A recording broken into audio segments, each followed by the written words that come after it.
Palavra de hoje, Mateus 18, verso 1 ao 14. O maior no reino dos céus.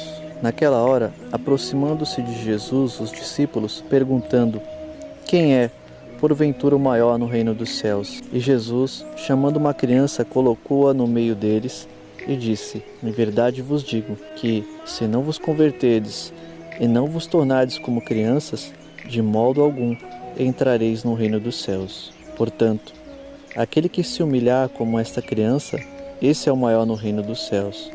E quem receber uma criança tal como esta, em meu nome, a mim me recebe. A uma leitura desatenta desse texto, podemos chegar a uma conclusão errada acerca do que Jesus quer ensinar.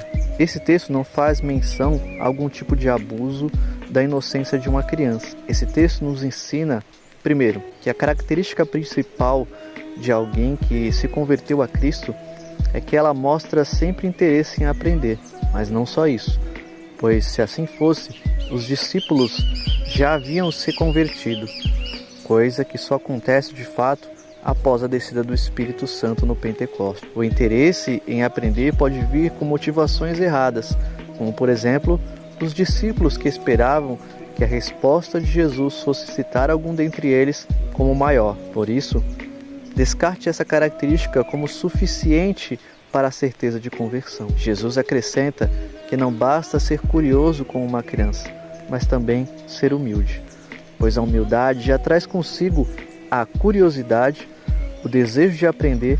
O humilde olha para si e reconhece a sua finitude, as suas limitações, a sua dependência e as suas fragilidades, como de fato é uma criança. Segundo, no verso 5, quando Jesus diz que aquele que recebe uma criança tal como esta, em meu nome a mim me recebe, ele se refere aos seus discípulos, aqueles que creem no seu nome.